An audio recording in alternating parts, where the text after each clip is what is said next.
Hello viewer.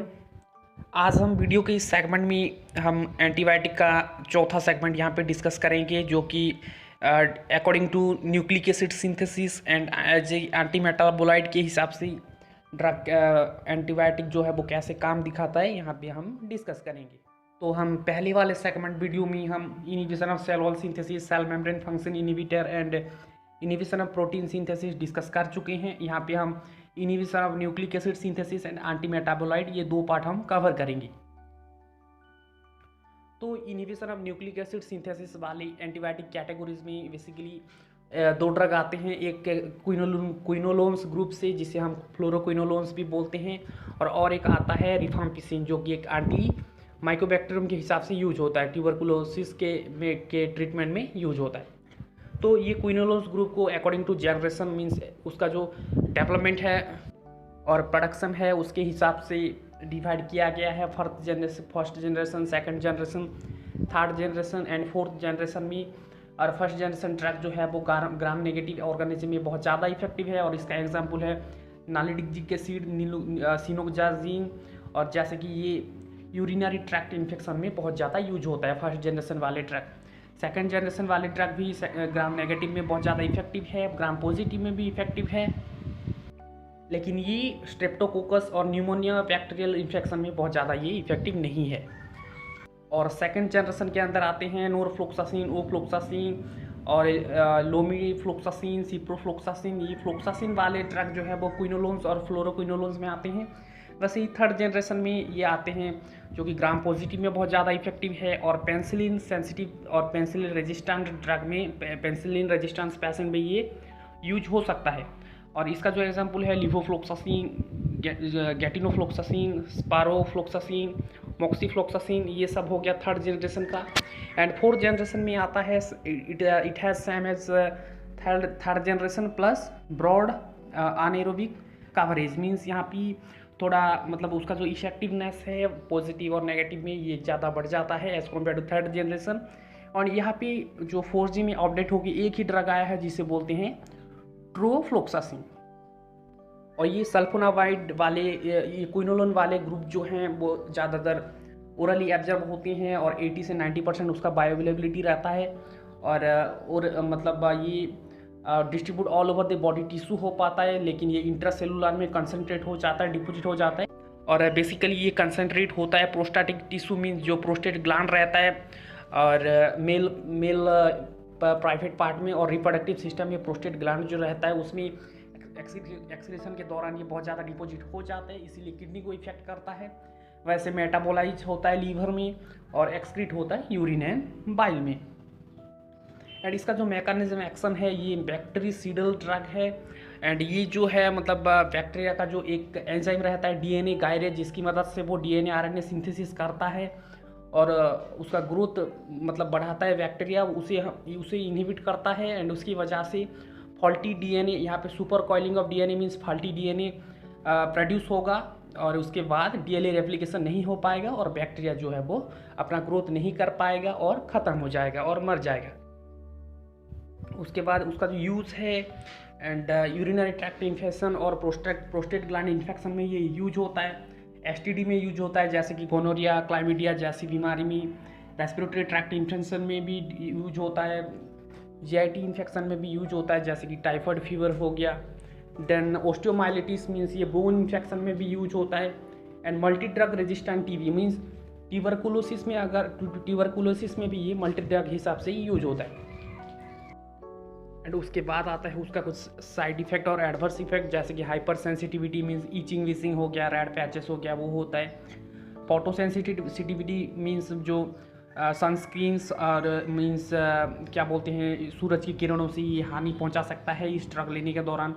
Kidney का जो nephron है उसे डैमेज कर सकता है, लीवर को डैमेज कर सकता है, जॉइंट में पेन स्वेलिंग करा सकता है, और भी बहुत सारी क्रिस्टलोरिया मीन्स क्रिस्टल यूरिन होगा, यहाँ पे यूरिन में क्रिस्टल यूरिया होके सीक्रेट होगा। यहाँ पे जीआईटी में मतलब डिस्टर्बेंस होगा। देन सुपर इन्फेक्शन तो मैं बार बार बता चुका हूँ। मल्टीपल इन्फेक्शन होगा जैसे कि खुजली के साथ वोमिटिंग हो गया, खुजली के साथ रेड पैचेस हो गया, मल्टीपल इन्फेक्शन होगा, उसे बोलते हैं सुपर इन्फेक्शन। नेक्स्ट हम डिस्कस कर लेते हैं drug interaction. Drug interaction simply एक ड्रग के साथ और एक ड्रग लिया जाए तो उसका एक्शन जो है वो मतलब चेंज हो जाता है, उसे बोलते हैं ड्रग इंटरेक्शन। जैसे कि यहाँ पे DRHME इनहिबिटर मीन्स ये जो ड्रग है मीन्स और एक ड्रग के साथ लिया जाए तो HME का फुल फॉर्म मैं पहले बता देता हूँ, hot melt extrusion, hot melt extrusion EXTRUSION means यहाँ पे क्या होता है, ये जो मतलब क्या करता है, ड्रग का जो सॉल्युबिलिटी प्रॉपर्टीज रहता है फ्लूइड में वो काम कर देता है अगर किसी और ड्रग के साथ लिया जाए। जैसे कि ये ड्रग जो है मतलब थियोफाइलिन, वारफारिन, सल्फोनिल, यूरिया, उसका जो सॉल्युबिलिटी प्रॉपर्टीज़ है वो मतलब चेंज कर सकता है अगर ये ड्रग के साथ ये सब ड्रग लिया जाए। तो सिमेटिडिन के साथ लिया जाए जो भी तो भी ये HME प्रॉपर्टी इनहिबिट कर सकता है एंड उसके वजह से मेटाबॉलिज्म फ्लोरोक्विनोन जो है वो डिक्रीज हो सकता है उसका मेटाबॉलिज्म। सुक्राल्फेन एंटासिड के साथ लिया जाए तो उसका मतलब ड्रग का एब्जॉर्प्शन प्रॉपर्टीज कम हो सकता है।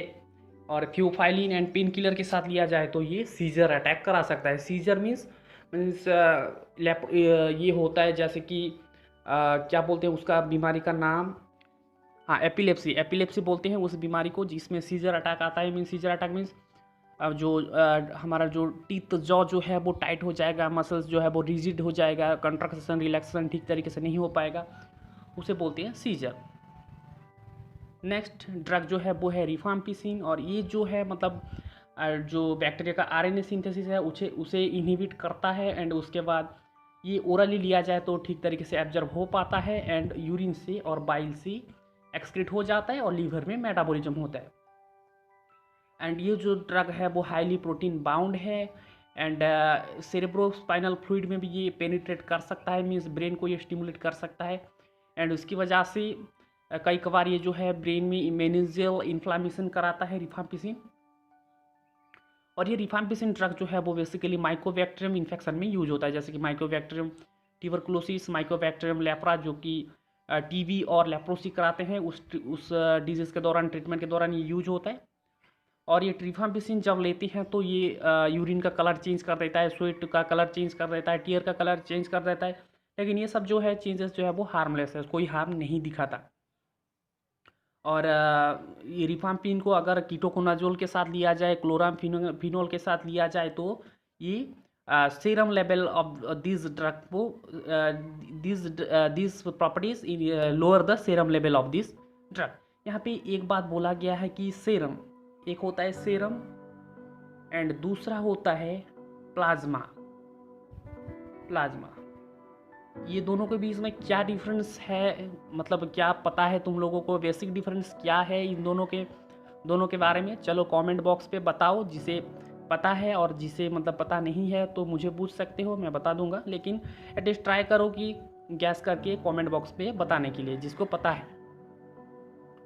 तो नेक्स्ट आते हैं एंटी मेटाबोलाइट कैटेगरीज में एंड यहाँ पे जो है पहला ड्रग है वो है सल्फोनामाइड। एक बात याद रखना है, सल्फोनामाइड, यहाँ पे ड्रग का जो सॉफिक्स है सल्फा आएगा, सल्फा SULPHA सल्फा आएगा। जिस किसी का ड्रग के आगे सल्फा आएगा तो तुम्हें याद रखना है कि ये सल्फोनामाइड डेरिवेटिव से आया है।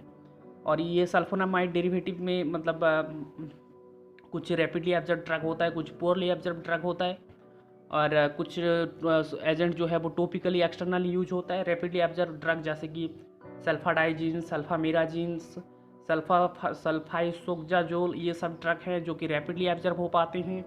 देन सल्फाग्वानिडीन, सल्फापाथालिडीन, ये सब ड्रग जो है वो पुअरली एब्जॉर्ब होते हैं। वैसे ही सल्फोनामाइड एक्सटर्नली यूज होता है, जैसे कि सल्फासेटामाइड एंड सिल्वर सल्फाडाइजिन, ये सब ड्रग जो है वो टोपिकली आई इन्फेक्शन और स्किन क्रीम के हिसाब से यूज होता है। स्किन क्रीम और स्किन पाउडर के हिसाब से ये फार्मूलेट होकर मार्केट में अवेलेबल होता है।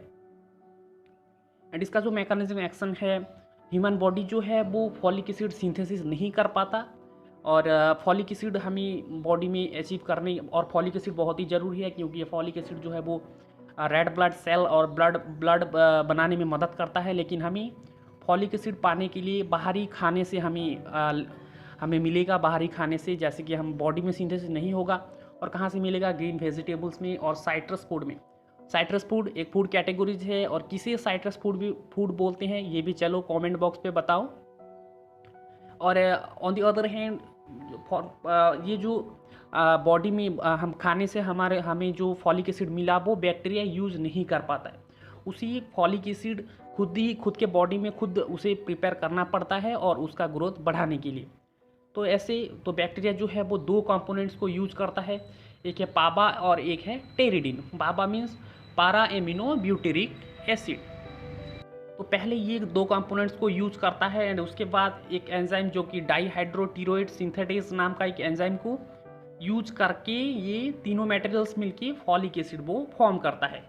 ये फॉलिक एसिड जो है पहले क्या होता है, कन्वर्ट हो जाता है डाईहाइड्रोफोलेट में, देन उसके बाद कन्वर्ट होता है टेट्राहाइड्रोफोलेट में। पहले होता है डाई में, उसके बाद होता है ट्राई में। और ये ट्राई हाइड्रोफोलेट जो है वो एक्टिव फॉर्म है जो कि बैक्टीरिया यूज कर सकता है अपनी ग्रोथ एंड डेवलपमेंट के लिए और डीएनए आरएनए सिंथेसिस कर सकता है।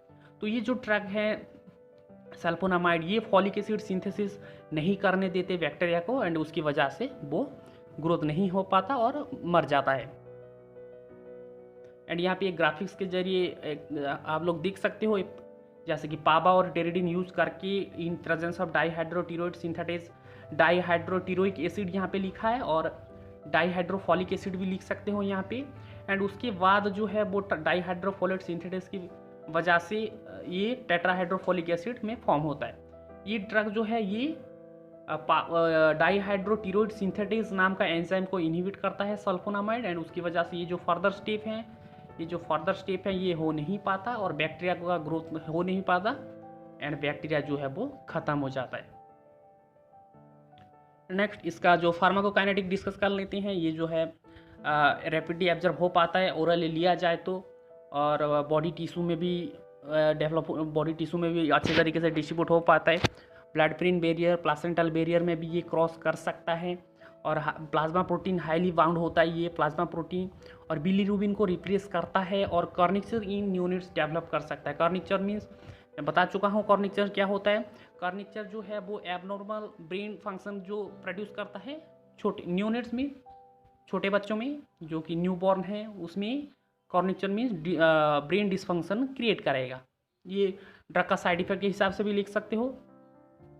देन एसिटिलेटेड इन लीवर, ये एसिटिल मतलब जो लीवर का जो मेटाबोलाइज प्रॉपर्टीज़ है उसे भी डिक्रीज कर सकता है, और यूरिन में ये एक्सक्रीट हो पाता है। एंड यूरिन के साथ साथ ये मिल्क में भी एक्सक्रीट होता है, और थोड़ी बहुत ये स्टूल में भी एक्सक्रीट हो जाता है। एंड उसका कुछ यूज़ देखते हैं सल्फोनामाइड का। ये मेनिंगोकोकल मेनिंजाइटिस में मीन्स एक ब्रेन फंक्शन है, ब्रेन डिसऑर्डर है, उसमें यूज होता है। रेस्पिरेटरी ट्रैक्ट इन्फेक्शन में भी यूज होता है, यूरिनरी ट्रैक्ट इन्फेक्शन में भी यूज होता है। और सल्फोमिथोक्साजोल एंड ट्राइमेथोप्रिल जो कि उसका कॉम्बिनेशन मिला के कोट्रीमोक्साजोल होता है। यहाँ पे देखो कन्फ्यूज मत होना, एक होता है कोट्रीमोक्साजोल जो कि XA के साथ जोल आ रहा है, वो होता है एंटीबैक्टीरियल और एंटीबायोटिक, और एक रहता है क्लोट्रीमाजोल, TRI आ जाए तो वो हो जाएगा एंटी फंगल ड्रग। मोक्साजोल MOXA ये होता है एंटीबैक्टीरियल। कोट्रीमाजोल MA आ गया तो वो हो जाएगा एंटी फंगल ड्रग। तो टॉपिकल भी यूज होता है ये ड्रग इन्फेक्शन में, आई इन्फेक्शन में, और स्किन बर्न और वुंड में भी ये टॉपिकल क्रीम के हिसाब से यूज होता है। और अल्सरेटिव कोलिटिस मीन्स जो इंटेस्टाइन इन्फेक्शन में उसमें भी यूज होता है। एंड र्यूमाटॉइड आर्थराइटिस में जो जॉइंट डिसऑर्डर है उसमें भी ये यूज होता है। एंड इसका कुछ साइड इफेक्ट देख लेते हैं। यह एलर्जिक और हाइपर सेंसिटिविटी रिएक्शन दिखाता है, मीन्स फीवर कराता है, बुखार कराता है, स्किन रैशेस कराता है। देन ये क्या कराता है, बोन मैरो डिप्रेशन कराता है। बोन मैरो डिप्रेशन मीन्स यहाँ पे रेड ब्लड सेल जो है वो ठीक तरीके से प्रोड्यूस नहीं हो पाएगा, क्योंकि red blood cell bone marrow में ही प्रोड्यूस होता है। देन क्रिस्टलूरिया भी ये प्रोड्यूस करता है, मीन्स यूरिन क्रिस्टलूरिया फॉर्म होने की वजह से क्या दिक्कत आ सकता है, किडनी स्टोन फॉर्म हो सकता है। नेक्स्ट आते हैं ड्रग इंटरेक्शन। ये अगर वारफरिन और टॉलब्यूटामाइड जैसी ड्रग के साथ लिया जाए तो ये क्या करेगा, उसका एक्टिविटी जो है वो इंक्रीज कर देगा एंड बिलीरुबिन को डिस्प्लेस कर देगा, और कॉर्निचर डेवलप करेगा अगर हम प्रेगनेंसी के दौरान और लैक्टेशन के दौरान ये ड्रग लेते हैं तो। और वैसे ही ये डिस्टर्बेंस जीआईटी को भी डिस्टर्बेंस कर सकता है, सुपर इन्फेक्शन भी करा सकता है और लीवर और किडनी को भी ये डैमेज करा सकता है। नेक्स्ट ड्रग है ये एंटी मेटाबोलाइट्स कैटेगरीज का, वो है ट्राइमिथोप्रीन। इसका जो कैटेगरीज है वो है इसे एसएमएक्स सॉफिक्स एसएमएक्स एब्रीविएशन के हिसाब से भी ये ट्राइमेथोप्रीन को टीएमपी के एब्रीविएशन के हिसाब से भी लिखा जाता है। एंड ये जो है सल्फोमिथोक्साजोल की तरह, मीन्स जो सल्फोनामाइड का एक डेरिवेटिव है उसकी तरह ही उसका फार्माकोकाइनेटिक है मीन्स, लेकिन यहाँ पे ये जो ड्रग है वो वीक बेस है, तो इसकी वजह से ये क्या बोलते हैं एसिडिक एनवायरनमेंट में ये ट्रैप हो सकता है। और जो प्रोस्टेट ग्लैंड में जो फ्लूइड पाए जाते हैं वो होता है एसिडिक रहता है, तो उसमें ये ट्रैप हो सकता है। देन इसका मैकेनिज्म एक्शन ये जो है वो डाइहाइड्रोफॉलिक, मैंने ये सल्फोनामाइड मैकेनिज्म एक्शन में मैंने दिखाया था, एक बार दिखा देता हूँ। यहाँ पे काम करेगा इस स्टेप में, जो डाइहाइड्रोफॉलिक एसिड से टेट्राहाइड्रोफॉलिक एसिड में कन्वर्सन होता है in presence of dihydrofolate reductase enzyme. ये जो ड्रग है ट्राइमेथोप्रीन यहाँ पे काम करेगा और ये एंजाइम को बंद कर देगा, उसकी वजह से ये डाइहाइड्रोफॉलिक जो है वो फॉर्म नहीं हो पाएगा। एंड इसका जो यूजेस है वो यूरिनरी ट्रैक्ट इन्फेक्शन में यूज होता है, प्रोस्टेट ग्लैंड इन्फेक्शन में यूज होता है, रेस्पिरेटरी ट्रैक्ट इन्फेक्शन में भी यूज होता है। और इसका जो एडवर्स इफेक्ट है मीन्स ये बोन मैरो को डिप्रेस करता है एंड उसकी वजह से रेड ब्लड सेल ठीक तरीके से फॉर्म नहीं हो पाता और मेगालोब्लास्टिक एनामिया फॉर्म होता है। यहाँ पे मेगालोब्लास्टिक एनामिया का मतलब भी क्या होता है तुम लोगों को पता होना चाहिए। ये कैटेगरीज है एनामिया का जिसमें रेड ब्लड सेल जो है वो लार्ज साइज का, उसका जो पर्टिकुलर साइज है उससे बड़े साइज का रेड ब्लड सेल यहाँ पे फॉर्म हो गए, जिससे बोलते हैं मेगालोब्लास्ट। तो उसकी वजह से यहाँ पे इस एनीमिया को मेगालोप्लास्टिक एनामिया तो बोला गया है और मेगालोब्लास्टिक एनामिया भी बोलते हैं। नेक्स्ट इज कोट्रीमोक्साजोल, हम देख लेते हैं कोट्रीमोक्साजोल में क्या होता है। ये जो ड्रग है कोट्रीमोक्साजोल ये ट्राइमिथोप्रीन एंड सल्फामिथोक्साजोल का कॉम्बिनेशन है।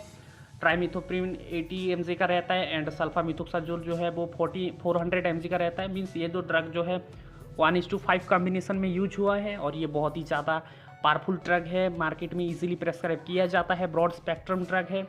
एंड इसका जो मैकेनिज्म एक्शन है ये फॉलिक एसिड एंड डीएनए दोनों को ये बंद करता है एंड उसकी वजह से बैक्टीरिया का जो है वो डीएनए आरएनए सिंथेसिस नहीं हो पाता और जो डॉटर प्रोडक्ट हैं वो फर्दर जो उसका जो एक का जो बैक्टीरिया का दूसरा होगा, दूसरा का चौथा होगा, चौथा का आठवां बैक्टीरिया होगा, वो प्रोडक्शन नहीं हो पाएगा और बैक्टीरिया जो है वो ख़त्म हो जाएगा।